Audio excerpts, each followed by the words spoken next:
بسم اللہ الرحمن الرحیم۔ السلام علیکم ہمارے چینل کے پیارے دوستوں، میرے بھائیوں، میری بہنوں، جیسا کہ آپ سب جانتے ہیں کہ محرم الحرام کا مہینہ شروع ہو چکا ہے۔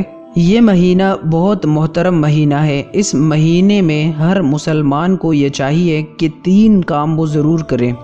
پہلا کام، اس مہینے کے احترام میں ہر قسم کا گناہ چھوڑ دینا چاہیے، کیونکہ یہ سال کا ابتدائی مہینہ ہے، اور اگر ہم ابتدا اچھے سے نہ کریں، گناہوں میں گزار دے، تو پورا سال پھر گناہوں کی نحوست انسان سے ختم نہیں ہوتی، اور انسان گناہوں پر گناہ کرتا چلا جاتا ہے۔ اس مہینے کو محترم، احترام والا، حرمت والا کہا ہے۔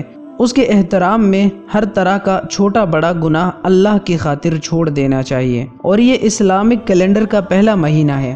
لہٰذا اگر آپ پہلے مہینے کا آغاز گناہوں کو چھوڑ کر کریں گے تو اللہ سے بڑی امید ہے کہ آپ باقی مہینے بھی گناہوں سے بچ سکیں گے۔ آج ہر گھر میں رزق کی تنگی کے بارے میں شکوی شکایتیں ہو رہی ہیں۔ یہ کیوں ہو رہا ہے؟ یہ اس وجہ سے ہو رہا ہے کہ گناہوں کے 3 تاثیر تو پکے ہیں۔ گناہوں کے وجہ سے اللہ تعالیٰ رزق کو تنگ کر دیتے ہیں۔ چنانچہ آپ نے دیکھا، فیکٹریوں والے بھی اگر گناہوں کے لائن پر لگ جائے، ان کو بھی رزق کی تنگی ہوتی ہے۔ کیوں؟ 2 کنٹینر ادھر پس گئے، اس کی پیمنٹ رک گئی، ادھر سے مال تیار نہیں ہو رہا، کیش بینک سے وڈرا نہیں ہو رہا، پریشان بیٹھے ہوتے ہیں کہ ہم کام کیسے چلائیں۔ اب ایسے ہی کروڑ پتی مگر پریشان کہ بنے گا کیا۔ تو بعض اوقات اللہ پاک گناہوں کی وجہ سے انسان کو دے کر کے بھی اس کو اس طرح ٹائٹ کر دیتے ہیں کہ وہ اس کے پاس کچھ ہونے کے باوجود اس کو کام نہیں ملتا، اور کبھی کبھی رزق کے حصول میں اللہ مشکل پیدا کر دیتے ہیں۔ پتہ نہیں ڈیل ہوتے ہوتے رک جاتی ہے۔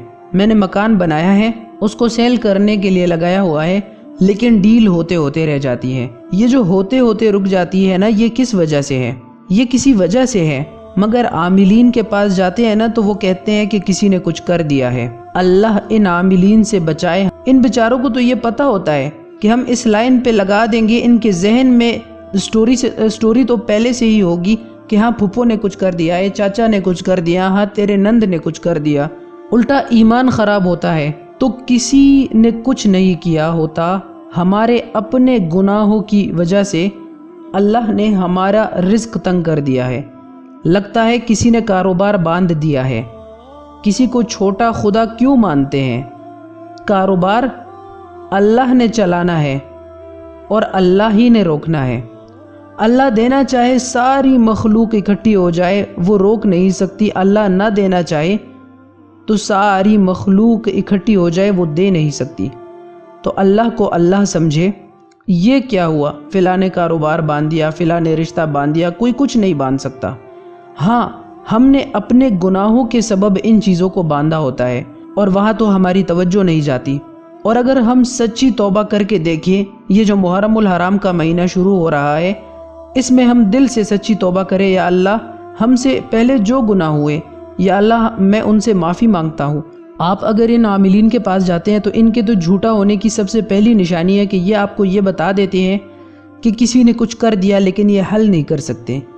جی میں کر تو رہا ہوں، بڑا سخت کیا ہوا ہے کسی نے، تو بھائی جب آپ اس کا حل کر ہی نہیں سکتے تو آپ کی بات کیوں مانے؟ اس کا حل یہ ہے کہ تنہائی کے اندر وضو کرے، 2 رکعت نفل پڑھ لے، اپنے اللہ سے صلح کر لے کہ میرے مولا یہ سال گزر چکا ہے، آج تک جتنے گناہ کیے ہیں میں سچی توبہ کرتا ہوں، میں آج کے بعد تیری نافرمانی نہیں کروں گا۔ آپ اپنے اللہ سے صلح کر دیں، اللہ پاک پھر آپ کے لیے بند دروازوں کو کھول دیں گے۔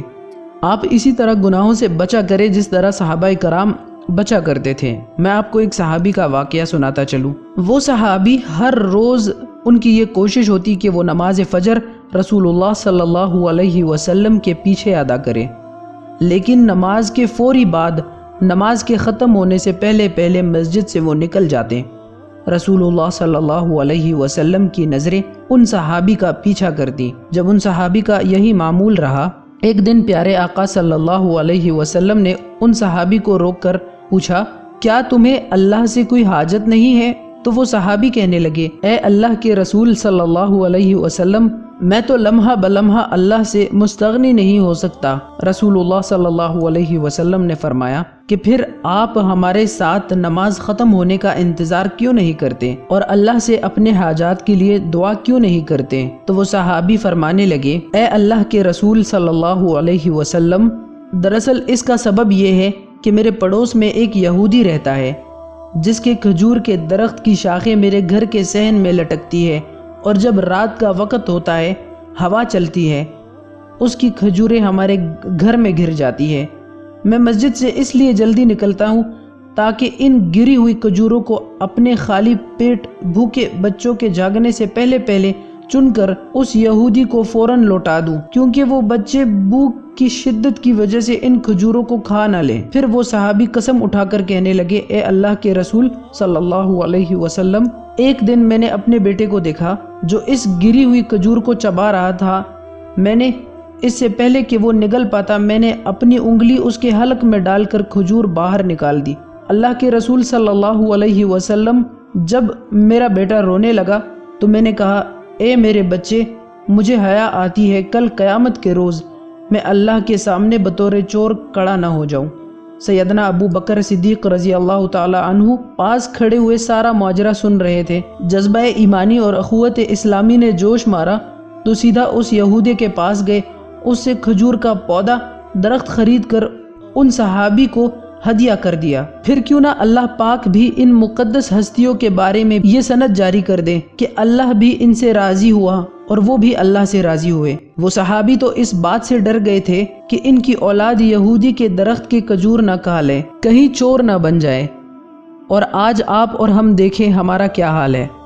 آج ہم اپنے ہی مسلمان بھائیوں کا مال ناجائز طریقے سے کھاتے جا رہے ہیں، کیسے کیسے کرپشن کے کیسز سامنے آ رہے ہیں اور ہمارا ضمیر ہمیں ملامت تک نہیں کر رہا۔ تو لہٰذا میرے دوستوں، میرے بھائیوں، میری بہنوں، اس مہینے میں ہر طرح کے گناہوں سے دور رہے۔ دوسرا وہ کام جو ہر مسلمان کو کرنا چاہیے کہ محرم کے مہینے میں ہمیں یہ چاہیے کہ اس مہینے میں کثرت کے ساتھ روزے رکھیں، کیونکہ جناب نبی کریم صلی اللہ علیہ وسلم نے فرمایا اے لوگو رمضان کے بعد سب سے افضل ترین روزے محرم الحرام کے روزے ہیں۔ سبحان اللہ۔ لہٰذا جتنا بھی ہو سکے اس مہینے میں آپ روزے رکھیں، اور خاص طور پر 9 اور 10 محرم کا روزہ تو ضرور رکھیں، اس کی بڑی فضیلت حدیث میں آئی ہے۔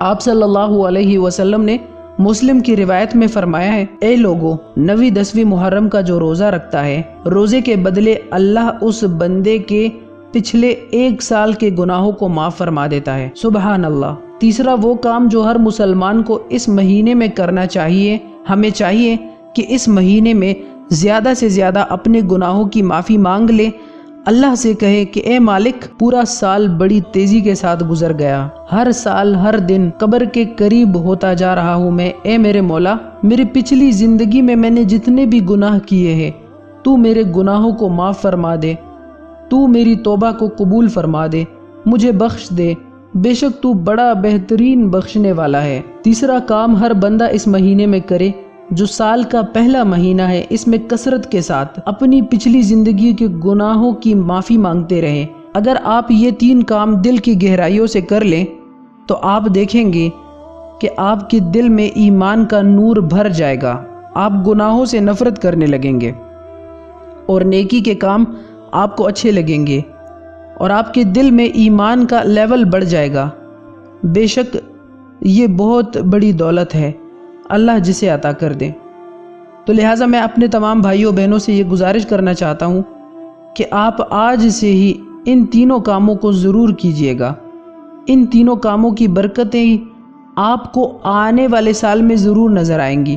اللہ پاک سے دعا ہے کہ اللہ پاک ہم سب کو کہنے سننے سے زیادہ عمل کرنے کی توفیق عطا فرمائے۔ جزاک اللہ۔